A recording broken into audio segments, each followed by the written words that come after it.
नमस्कार. रॉयल कारभारीन या आपल्या चॅनलवर तुमच्या सगळ्यांचे स्वागत करते. मल्हार सुमती भाग 30 भाग 29 आधीच अपलोड केलेले आहेत.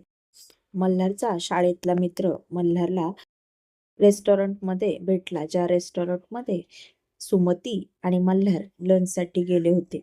मल्हारने प्रतीकसोबत सुमतीची ओळख करून दिली आणि प्रतीकने त्याचा हात सुमतीच्या पुढे केला आणि त्याचा हात सुमतीच्या पुढे देत म्हणाला, Sumati, how are you?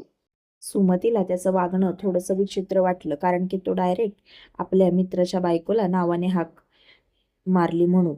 Malhar सुमतीला म्हणाला, सुमती, अगं तो किती वेळ तुझ्यासमोर हात पुढे घेऊन उभा आहे, त्याच्या हातात हात दे. सुमतीने आता त्याला लांबूनच नमस्कार केला, पण त्याच्या हातात हात दिला नाही आणि त्याला म्हणाली, आमच्याकडे नमस्कार करण्याची पद्धत आहे, त्याच्यामुळे मी तुम्हाला लांबूनच नमस्कार करते. प्रतीक जोरात हसला आणि मल्हारला म्हणाला, मल्हार, अरे कुठून उचलून आणलंस रे हिला? खूपच संस्कारी दिसत आहे. सुमतीला आता त्याचं बोलणं अजिबात आवडलं नाही. त्याच्या मर्यादा सोडून तो बोलत होता आणि सुमती इतकी हुशार होती की पहिल्या भेटीतच तिला हा माणूस कसा आहे याचा अंदाज लगेच लागायचा. सुमती मल्हारला म्हणाली, अहो, आपण आता घरी जाऊयात. बराच वेळ झाला आपण बाहेर आहोत आणि आई सुद्धा घरी आहेत ना, आपली वाट पाहत आहेत. आपल्याला निघावं लागले. मल्हार आता पुढे काय बोलणार इतक्यात सुमतीने त्याचा हात घट्ट धरला आणि त्याला डोळ्यांनीच इशारा केला की काही बोलू नका. मल्हारला आता कळलं, नक्कीच सुमतीला प्रतीकचं वागणं आवडलेलं दिसत नाही. मल्हार आता सुमतीसमोर प्रतीकला म्हणाला, का प्रतीक, तू तुझ्या गर्लफ्रेंडला आणलं होतंस ना, मग कुठं आहे ती? प्रतीक मल्हारला म्हणाला, अरे तुला बघितलं आणि मी एकटाच पुढे आलो. जस्ट वेट, मी तिला घेऊन येतो. एकच मिनिट थांब, म्हणजे तुझी ओळख होईल. मल्हार म्हणाला, ठीक आहे.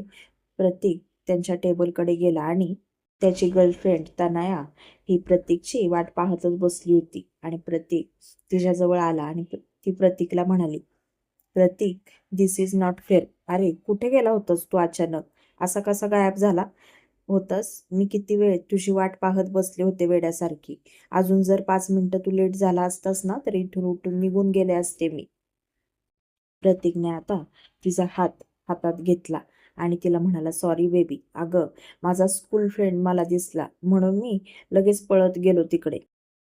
तू ऑर्डर करत होतीस ना? बरं ठीक आहे, कुठे आहे तो? त्यांना पण बोलव, आपल्याला जॉईन होतील. प्रतीक म्हणाला, अगं झालं आहे त्यांचं, फक्त तुला भेटायचं आहे त्याला, म्हणजे तुझी ओळख करून द्यायची आहे. चल आपण भेटून येऊ. तनया म्हणाली, ठीक आहे. आणि ती सुद्धा प्रतीकच्या हातात हात घालून सुमती आणि मल्हारच्या दिशेने आली. मल्हारने सुमतीला कोपर खळी मारली आणि तिला म्हणाला, ओ माय गॉड, सुमती, अगं ही त्याची गर्लफ्रेंड आहे, थोडीशी लहान नाही वाटत का?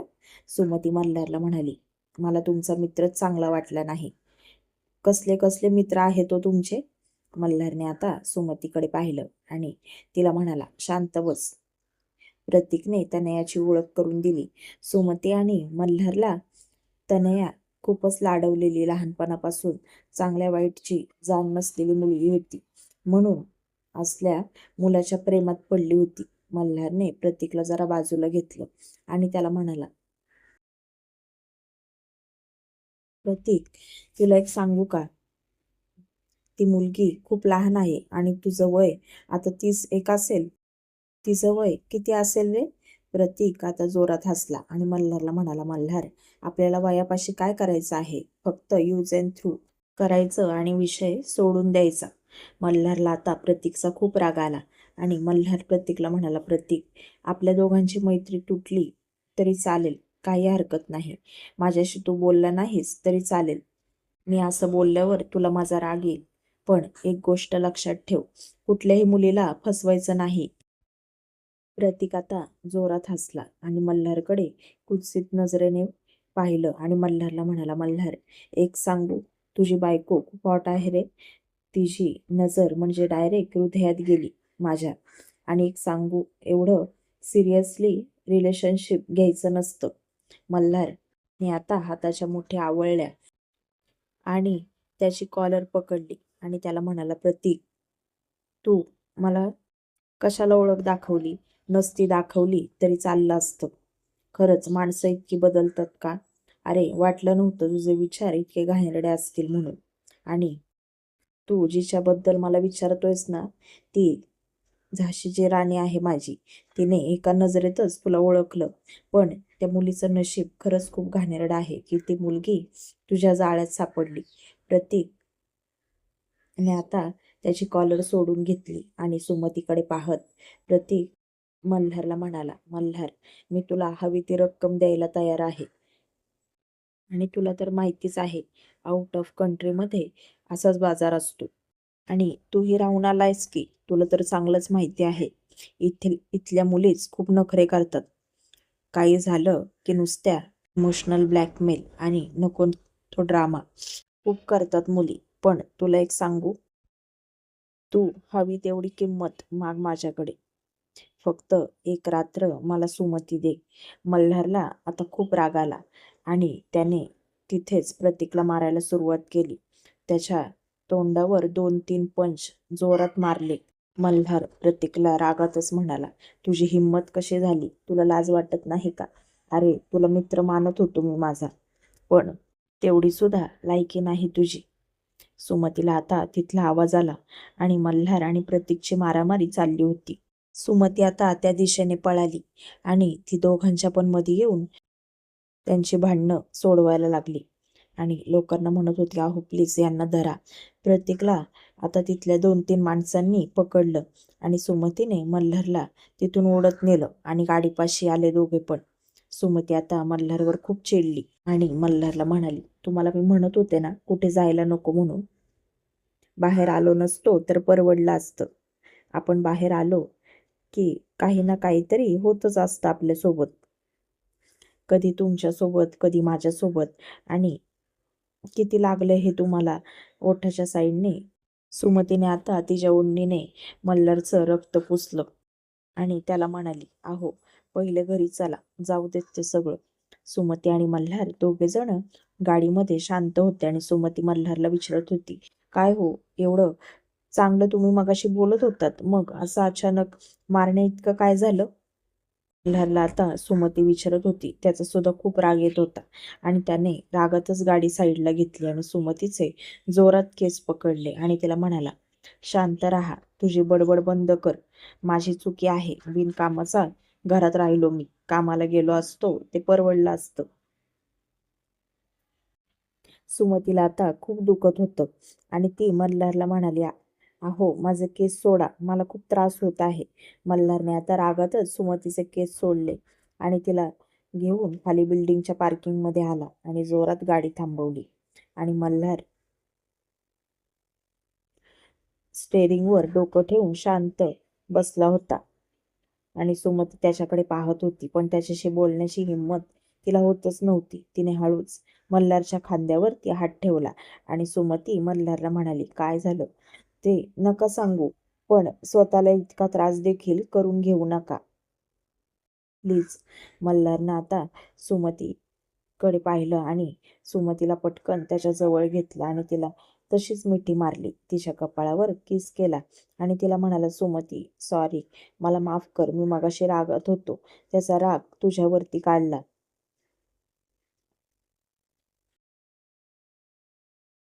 सुमती मल्हारला म्हणाली, अहो ते सगळं जाऊ देत, आधी घरी चला बरं.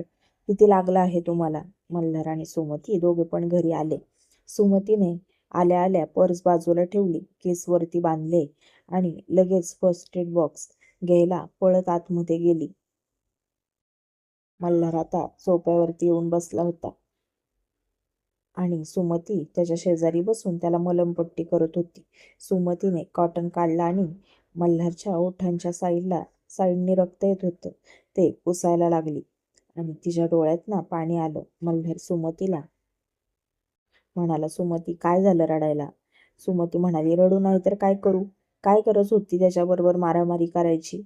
तिथे अजून काय झालं असतं तर काय केलं असतं मी? आणि आईंनी आमच्या दोघींना तुमच्याशिवाय कोणाचा आधार आहे?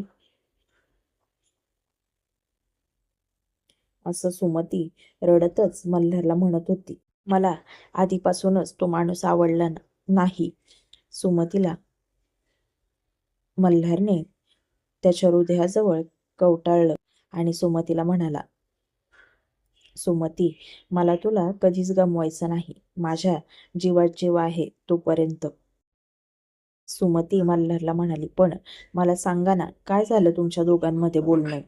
आधी तर किती चांगलं बोलत होतात तुम्ही, आणि तुम्ही जसे त्याला बाजूला घेऊन गेलात तसं तो काय म्हणाला तुम्हाला? मल्हारने आता दीर्घ श्वास सोडला आणि सुमतीला म्हणाला, सुमती, तो मला असं म्हणत होता की तुझ्या बायकोसोबत एकदा तरी झोपायचं आहे एक रात्र. सुमतीला पण आता त्याचा खूप राग आला आणि ती मल्हारला म्हणाली, तुम्ही जे केलं ते योग्यच केलं. माझा नवरा म्हणून तुम्हाला राग येणं साहजिक आहे. काही लोक असतात अशी सुटलेल्या वळूसारखी. पण जाऊ देत, आपण त्यांच्यामुळे त्रास करून घ्यायचा नाही. तुम्ही त्याला चांगलंच उत्तर दिलं आहे. पण अशी लोक मारून सुधारत नाहीत. मुळात त्यांचे विचारच तसे घाणेरडे असतात आणि त्याच्यातून ते तसे घडलेले असतात.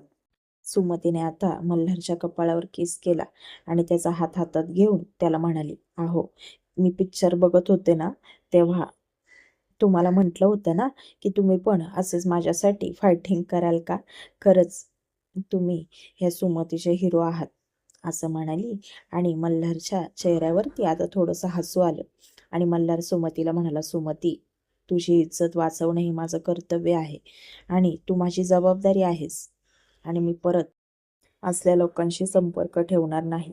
अगं, अचानक त्याने माझ्याकडे पाहिलं आणि तोच पुढे येऊन आपल्याला भेटला आणि मला तरी काय माहिती तो इतका बदललेला आहे. तो आधी बदमाश होता, पण मला असं वाटलं नाही की तो डायरेक्ट मल्हार पुढे काय बोलणार.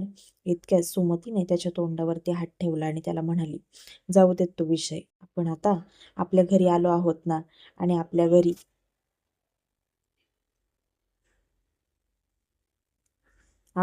घरासारखं सुंदर ठिकाण कुठंच नाही. मला बाहेर पण जायचं नव्हतं, पण तुमच्या आग्रहाखातर मी बाहेर आले. आता असं वाटत आहे की खरंच घरी बसून राहिलो असतो तर बरं झालं असतं.